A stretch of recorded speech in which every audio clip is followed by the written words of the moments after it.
킬링필드를 리빙필드로 캄보디아 선교사 김조동입니다. 정말 좋으신 하나님, 또 좋으신 친교회 목사님들, 또 더구나 좋은 교회, 좋은 우리 염웅성 목사님, 추가해서 좋은 선교사 아닙니까? 웃으시는 거 보니까 아직 부족한 것 같습니다. 정말 좋은 친교회 같습니다. 이 하나님의 은혜를 어떻게 감사를 드려야 할지 모르겠습니다. 2000년도 6월 30일에 캄보디아에 가서 이제 11년 좀 넘게 주님을 섬기면서 단 한 가지 생각나는 것은 하나님의 은혜가 아니면은 내가 그 자리에 있을 수가 있었는가. 아시듯이 저는 목사로서 또 간 것도 아니고, 그럼에도 불구하고 친교회에서 또 인준을 해주시고, 그래서 어떻게 보면 자격 없는 사람이 가서 섬기는 것이 더 은혜가 되는, 그래서 이제 돌아와서 지금 1년간 캄보디아에 돌아와서 지금 조용히 수도원에서 지내고 있습니다. 저 이천 장평리 그 아주 깊은 산중에 그 수도원이 있는데 열심히 돌을 닦고 있습니다. 거기에 수도사님들 아주 보통이 아니셔가지고 좀 고난을 받고 있지만은 돌을 열심히 닦아서 캄보디아에서 열심히 또 섬기도록 하겠습니다. 시간이 굉장히 좀 짧게 주셔가지고 장황하게 얘기는 못 드리고요. 그 파워포인트를 한번 보시면서 캄보디아의 그런 상황들을 간단히 설명드리고, 그 다음에 캄보디아의 어떠한 사역들이 정말 필요한가, 그리고 지금 진행되는 사역들, 그리고 앞으로의 비전들 함께 나누면서 은혜 받기를 원합니다. 하기 전에 제가 성경 한 구절만 제가 읽겠습니다. 그 에스겔서 37장 5절 말씀인데요. 제가 캄보디아 1998년도 10월 달에 가서 그 킬링필드 뼈들 앞에서 하나님께서 주신 말씀입니다. 에스겔서 37장 5절 말씀에 주 여호와께서 이 뼈들에게 말씀하시기를 내가 생기로 너희에게 들어가게 하리니 너희가 살리라. 정말 제 눈에는 그 땅이 뼈들로만 보였지만 하나님께서는 내가 이 뼈들에게 생기로 들어가게 하리니 이 뼈들은 살아나리라. 죽은 영혼과 같은 이 캄보디아 킬링필드가 리빙필드로 바뀔 것이다라고 하는 그런 말씀을 주시면서 저를 그곳에 부르셨습니다. 그러면은 캄보디아 한번 보시고요. 영상물 준비됐으면은 저희 가족입니다. 저희 딸 지금 20살 됐죠. 8살에 가서 지금 20살 됐는데 다 선남 선녀 그렇죠.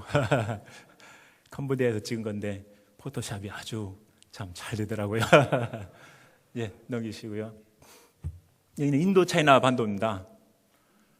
인도 차이나 반도 하면은 보통 이제 베트남, 캄보디아, 라오스, 태국, 거기다 추가하자면은 미얀마까지 이렇게 들어가는 4개국 또 5개국인데 2000년도 저희가 간 그 해부터 지금 한인 선교사들이 전체적으로 그 인도 차이나 반도 한인 선교사 대회를 하고 있습니다. 제일 먼저 2000년도에 태국부터 시작해서 5개국을 돌면서 네트워크를 형성해서 각국에 어떻게 선교가 이루어지고 문제점이 뭔가 토의도 하고 강의도 듣고, 그래서 인도 차이나 반도가 하나로 뭉쳐가지고 한인 선교사들이 어떤 교파를 초월해서 협력을 하고 있습니다. 특별히 지도에서 보시듯이 이 캄보디아는 그 모든 나라에 둘러싸여 있는 허브 국가로서 굉장히 중요한 그런 국가라고 볼 수가 있습니다. 비록 전쟁과 어떤 가난과 여러 어려움이 있지만은, 그러나 가장 장점은 많은 분들이 오해하시는데 공산주의 국가 또는 사회주의 국가로 생각하시는데요. 캄보디아는 지금 공산주의나 사회주의 국가가 아닙니다. 그 왕이 있고요. 그다음에 그래서 그 군주 내각이라고 볼 수가 있죠. 민주국가입니다. 근데 아직까지도 정상적인 국가 형태로 운영되기 어려운 상황인데, 그것은 자체 돈이 없기 때문에 많은 부분을 원조에서 운영되고 있죠. 그래서 종교 문제에 대해서 크게 타치를 안 하고 있습니다. 왜냐하면 경제적으로 어렵기 때문에 많은 NGO 그리고 다른 서방 국가로부터 원조를 받아야 되기 때문에 종교 문제를 그렇게 깊이 타치를 안 하고 있습니다. 물론 불교 국가라고 헌법에는 분명하게 명시되어 있는데, 그래서 그런 점에서 복음을 전하기 가장 좋고, 그리고 비자 문제에 대해서 1년에 예를 들자면은 300불씩 이렇게 지불만 되면은 자동적으로 비자를 해주기 때문에, 그래서 최근에 캄보디아의 선교 열풍이 아주 대단합니다. 그래서 거기 선교사가 한인 선교사가 지금 거기에 캄보디아 한인 선교사회가 있는데, 그곳에 등록된 선교사 가정수가 약 300여 가정, 한인 선교사만 그 정도 되고요. 등록이 안 된 분들까지 따지면 더 많겠죠. 그 정도로 캄보디아 요즘에 선교에 굉장히 붐이 일어나고 있고요. 그런데 캄보디아가 하나님께서 왜 이뤄 주셨나를 보면은 그 지도에서 보시듯이, 지도의 그 초록색 부분이 이제 캄보디아거든요.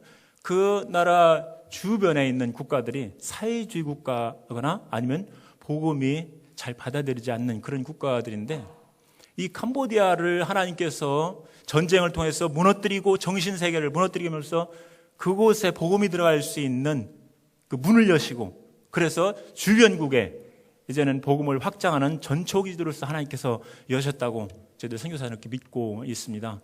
그래서 지금 많은 선교사들이 특별히 그 장로교라든지 감리교 쪽의 선교사들이 대부분을 차지하고 있지만은, 그러나 저희 성서침례교회도 미국에서 또 필리핀에서 그리고 한국에서 우리 손추영 선교사님 그리고 저 해서 그곳에서 성서침례교회 많은 역할을 감당하고자 합니다. 그래서 캄보디아가 참으로 그 인도차이나 반도 복음화하는 데는 정말 중요한 위치에 있다는 것을 말씀드리고 싶습니다. 넘기시고요. 그래서 캄보디아는 두 가지의 특징이 있는데, 캄보디아는 딱 떨어오는 게 보통 두 가지죠. 위쪽에 보시는 그 중간에 그 파란색으로 되어 있는 부분이 통레삽 호수고요. 바다와 같이 넓은 호수가 있고, 거기에서 그 위쪽에 앙코르와트, 시엠리에 있는 그 앙코르와트가 있고요. 그 밑에 중간 부분에 수도가 있습니다. 캄보디아는 거의 평야로 되어 있습니다. 그리고 국경 지역에만 산야로 이렇게 되어 있는데, 그래서 농산물이 아주 풍부한 쌀이 많이 나는 그런 국가죠. 네, 넘기시고요. 그래서 이 캄보디아 면적은 대한민국 그 남쪽에 남한의 거의 2배 정도 넓이 되고요. 인구는 한 1350에서 1400만 정도, 서울 인구보다 약간 더 많은 그런 인구를 차지하고 있고요.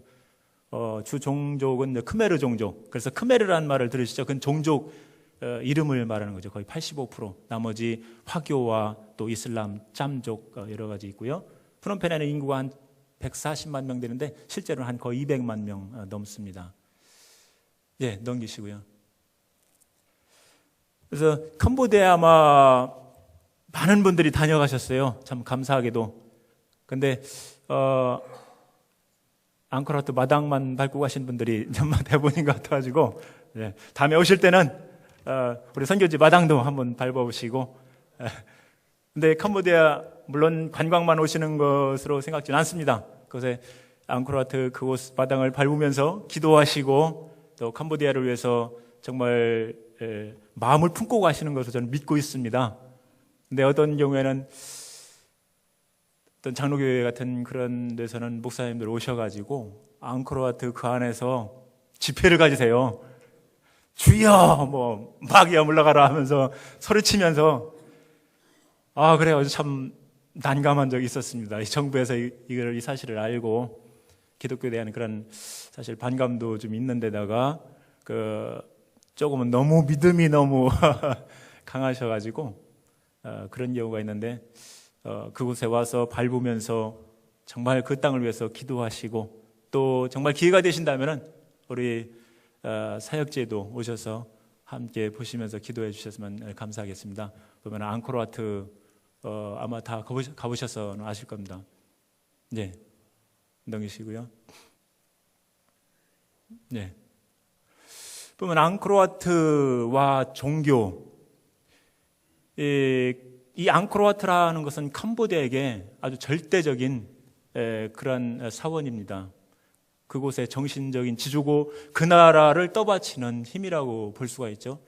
원래는 그 힌두교로 시작이 됐죠. 힌두교로 앙코르와트가 건설되다가 그 뒤에 왕이 바뀌면서 불교가 다시 유입되고, 그리고 힌두교가 다 떠나간 게 아니라 힌두교와 불교가 이렇게 믹스가 돼가지고 합해져가지고 거기 보면 모든 이야기들이 힌두교와 불교가 섞여져 있는, 그것뿐만 아니라 다른 종교들, 정령숭배 또는 화교, 그래서 이 캄보디아는 온갖 종교들로 섞여 있는 정말 그런 상황이기 때문에 이 유일신에 대한 한 하나님만 믿는다라고 하는 이런 부분에 굉장히 좀 힘든, 그들이 복음을 잘 받아들이고 또 교회도 많이 나오기도 하는데 문제는 단 하나의 하나님을, 한 분의 하나님을 마음에 모시는 것은 입으로는 고백하지만 절대 그 마음이 바뀌는 법이 거의 없는 그런 상황들을 보면서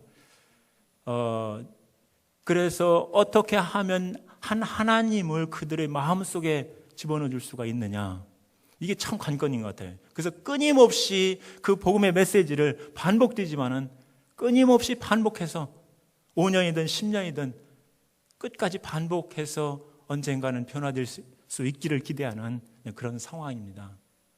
그리고 그다음에 이제 앙코르와트가 캄보디아의 어떤 그 영광이라고 하면은 정말 그 비극적인 최근에 한 30여 년 전에 일어났던 킬링필드라고는 그런 비참한 상황들을 접하죠. 그래서 캄보디아는 그 영광스러운 과거의 영광 있는 반면에 20세기에 일어났던 그 가장 비극적인 이 두 상황이 이렇게 믹서되어 있어가지고 참 어떻게 표현하기 힘든 그런 상황들을 볼 수가 있습니다. 거의 지식층들이 사라진, 그래서 그때 당시 한 900만 명 됐는데 거의 2, 300만 명이 더 지식층만 거의 사라지고, 그래서 무지한 사람들만 남아있는, 지금도 가도 어느 곳에선지 이 사람의 뼈들을 볼 수가 있는 그런 상황들입니다.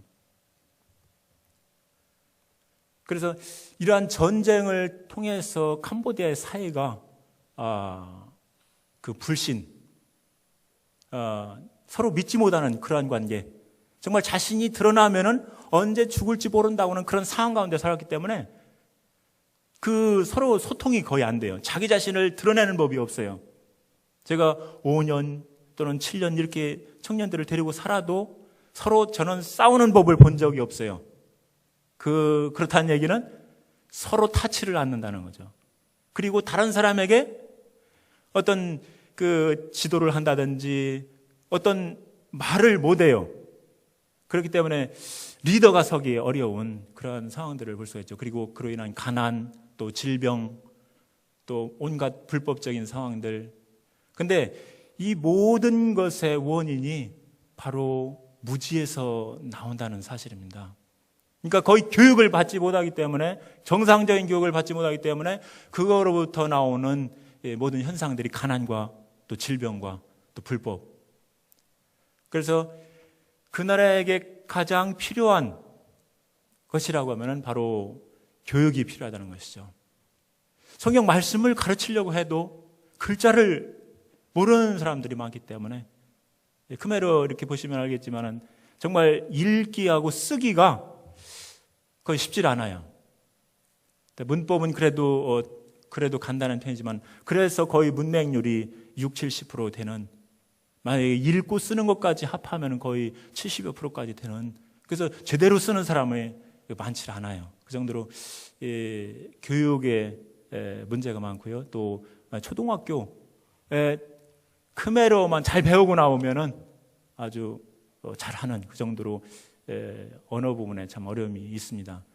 그래서 그 캄보디아에서 두 가지 이 사건을 통해서 캄보디아 선교 전략에 필요한 것은, 첫째는 정말 참 하나님 한 분만 믿을 수 있는 그 마음으로 변화시키는, 그 복음으로 변화시키는 그것을 어느 때까지 반복하고 그들의 마음이 변화될 때까지 언제까지 해야 되는가, 그 하나의 초점과, 한 가지는 그런데 그 복음을 듣고 말씀을 받아들일 수 있는 교육적인 바탕을 마련하는 그 교육적인 부분, 이 두 가지가 캄보디아 선교의 관건이라고 볼 수가 있습니다.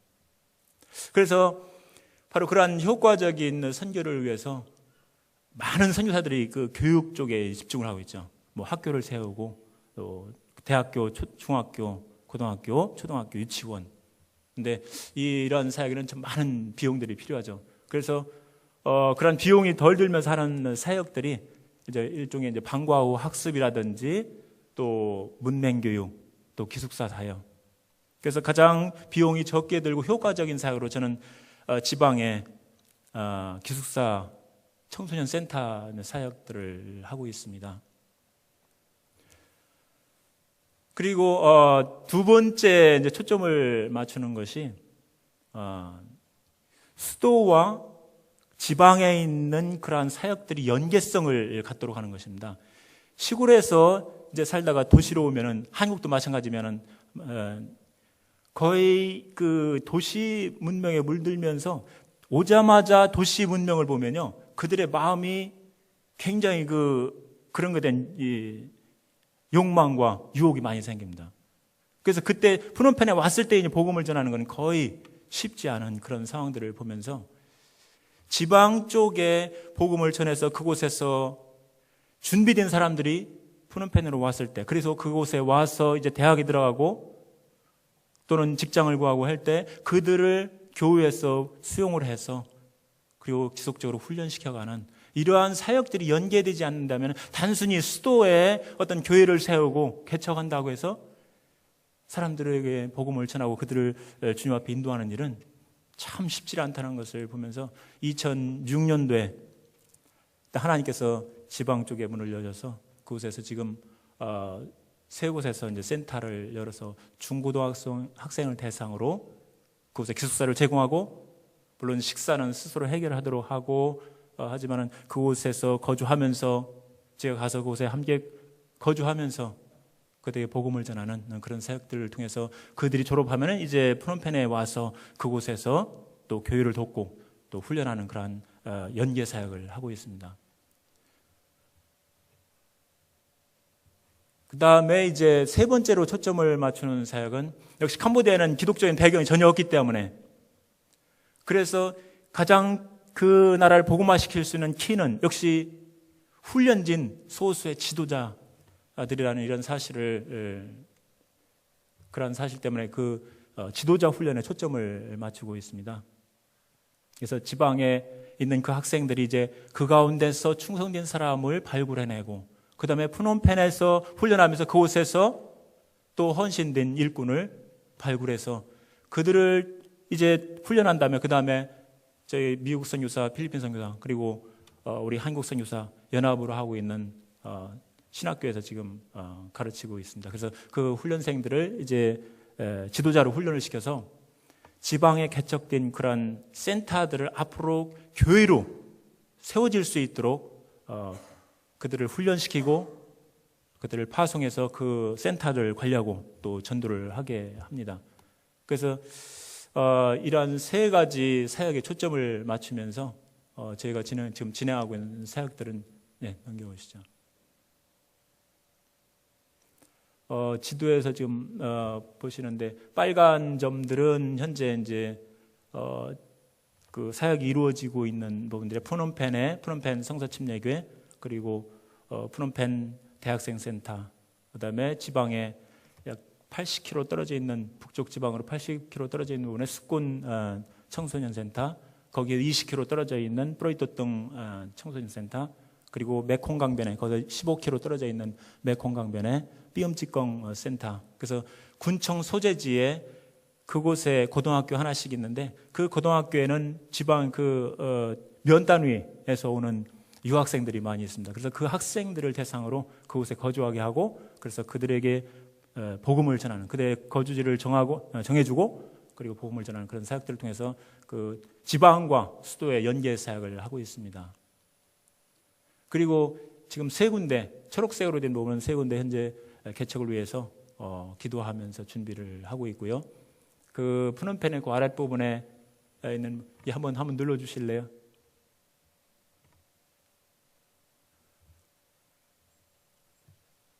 이제 그 아랫부분에 이제 우리 손춘영 선교사님 프놈펜에서 약 한 30km 떨어져 있는 부분에 지금 학교를 지어서 좀 사역을 하고 있고요. 프놈펜 성도침례교회 교회 모습입니다. 임대로 지금 지내고 있는데 한 8년째 임대하고 있는데 이제 주인이 계속 압력을 가하고 있습니다. 그 주변에 그전에는 집이 없었는데 공장도 들어서고 엄청나게 하면서 이제는 뭐 어떻게 하면 내가 쫓을 수 있는가? 그래서 공장을 거기에 들어오게 해서 돈 많이 더 벌려고 하는데 정말 기도가 필요하고 좀 하나님 뜻이면 정말 저곳에 구입되어서 교회가 지속적으로 저곳에 예배드리면서 청년을 훈련시킬 수 있는 그 장소가 되기를 원합니다. 예배드리는 장면에 계속 넘겨주시죠. 지금 어린이들이 그 주변에 빈민 어린이들이 많기 때문에 매주일 한 250여 명 정도 모여서 하고 있는데 사실은 매주마다 빵을 하나씩 나눠줍니다. 이 빵이 없으면 또 잘 오질 않아요. 근데 점점 더 빵 효과도 점점 들어가고 있습니다. 빵을 받을 수 있는 그때까지는 하여튼 열심히 이들 어린아이들에게 복음을 전해서 이들이 앞으로 그 복음을 반복적으로 받는 가운데서 성장했을 때 캄보디아를 변화시키는 그런 역사가 일어날 줄 믿습니다. 예, 넘기시고요. 여기는 프놈펜 대학생 센터, 지금은 다른 곳 좀 옮겼는데 지금 사용하고 있는 곳이고요. 예, 넘기시고요. 그래서 프놈펜 대학생 센터에 보면은 저희들 학생들입니다. 그래서 여러 대학들에 이제 다니고 있는데 절반 정도는 저희들 지방에 있는 센터에서 온 학생들이고 절반 정도는 그 친구들 안 믿던 친구들을 불러와서 하는데 그 차이가 분명한 것을 볼 수가 있습니다. 지방에서 3년간 그곳에 거주하면서 복음을 듣고 예수님을 영접한 사람하고 그리고 그들 믿지 않는 그 친구들이 와서 이렇게 생활하는 거 보면은 그리고 믿지 않는 그 청년들은 상당 부분 거의 사실은 떠나가요.